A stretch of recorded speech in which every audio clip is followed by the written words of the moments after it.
Good morning or good day, everyone. Today, I am going to share to you about learn to be content.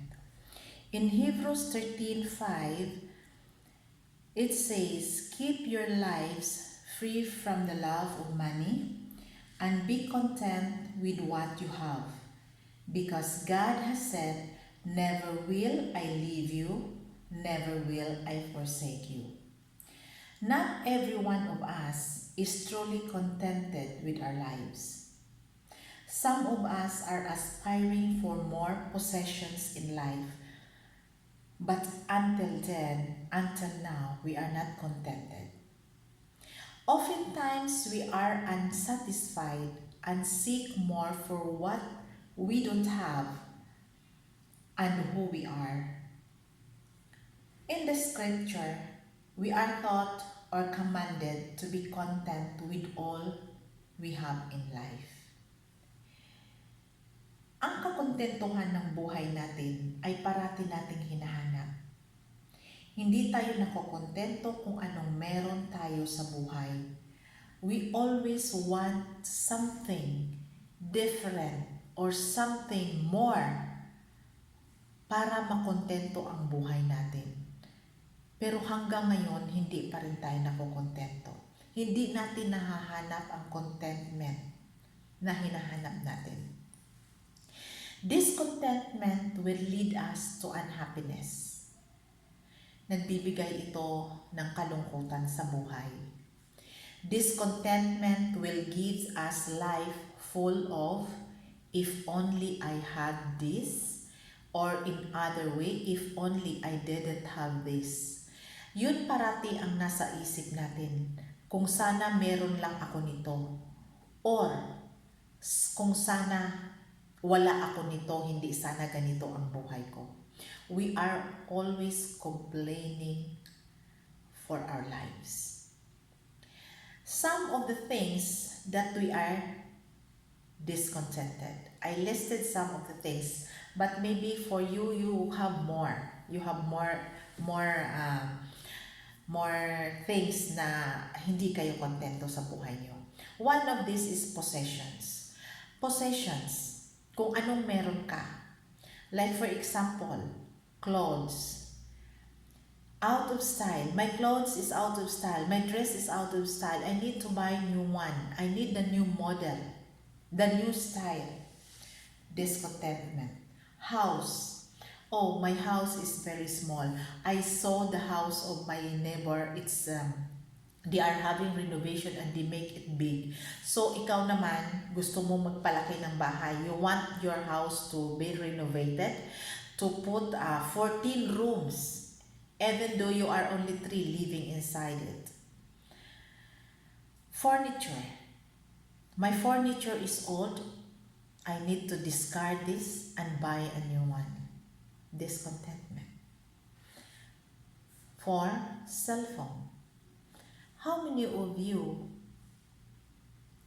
satisfied of the cell phone you have? Di ba hindi? We are trying to look for the new release of cell phone. May bagong release ang iPhone. I need the new release of iPhone. I will buy. I want to have it. Even though you still have your cell phone bought three months ago. But you wanted the new one. Discontentment. Right? Family status. Family status also has discontentment in our lives. Minsan iniisip natin, gusto kong maging mayaman kami, mas mayaman pa sa kapitbahay ko. There is no problem of dreaming to be rich. But remember always, if you are wanted to do something more in your life, do it in accordance to God. Hindi yung sarili mo kagustuhan or sarili mo ninanais. You have to do it according to God's plan in your life. Minsan, women who are single wants to get married. They are praying for tall, dark, and handsome, blue-eyed, or Chinese eye, or whatever. When they get married, this man, God granted them their prayer. Discontentment came. If you will see your husband like you are not contented, you can see some of his weaknesses and you will try to find the insufficiency of your husband, you are trying to find to others. Parang gusto mong ihanap sa iba. Discontentment. Kaya nagkakaroon, that's why this is the reason of multiple relationships. Because you try to find a perfect wife. You try to find a perfect husband. And there is no such thing as perfect human being. Every one of us has a flaws. No one is perfect. No one is perfect. Every one of us has weaknesses. Every one of us has flaws. And we are trying to find those flaws, those weaknesses. We want to find to fill the emptiness and the lacking in your life to another thing, which is now become a sin. Next is physical appearance. Ito parati itong physical appearance. I am 4'11". I've never grown any taller that since when I was 12 years old. Until now, I am 40 years old. I am still 4'11".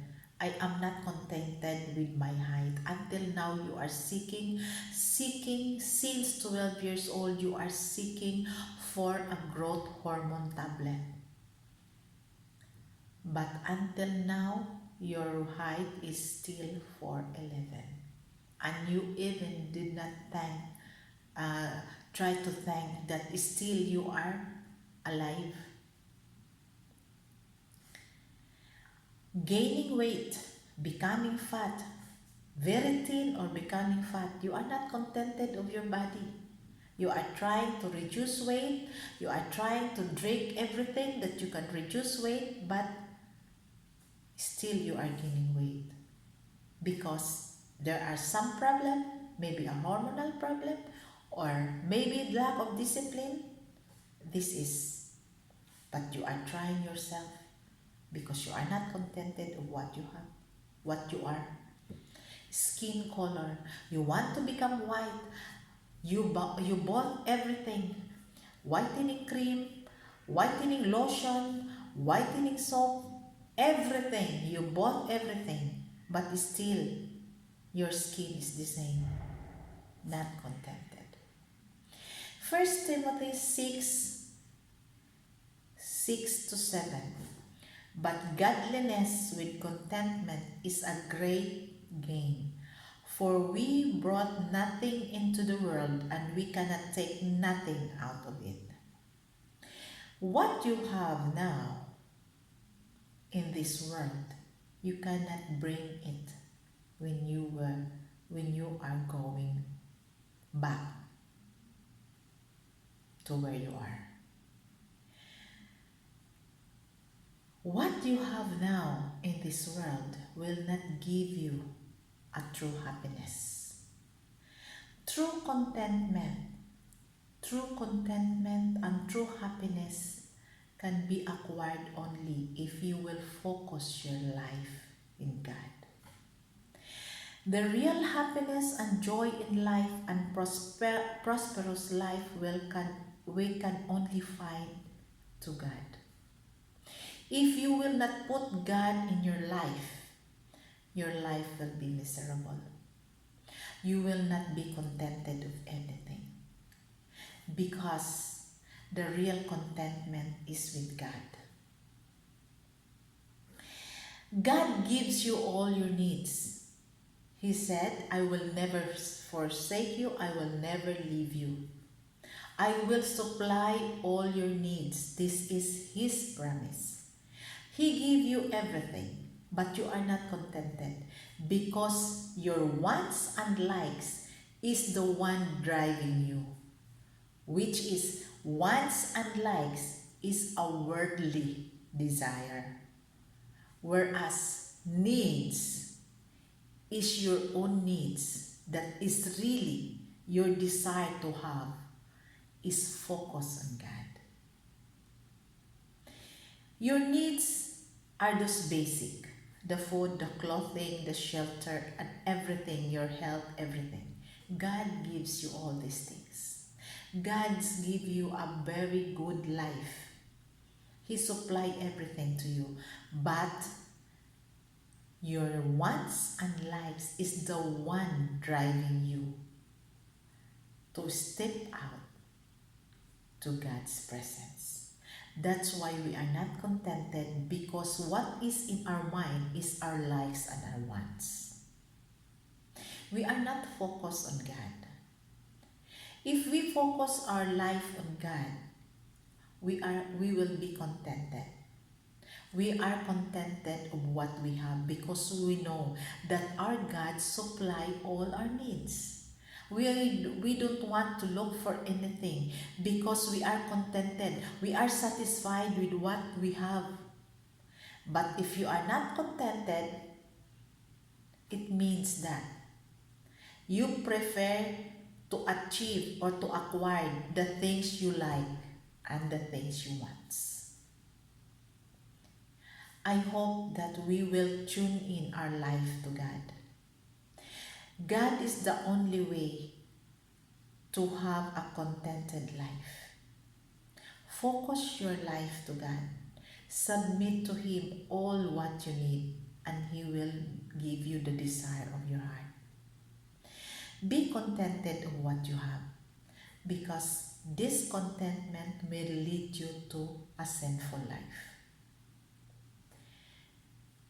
I hope that everyone will start to think what really you are walking in the light of the Lord, or you are walking in the path of the world. God bless everyone. Thank you.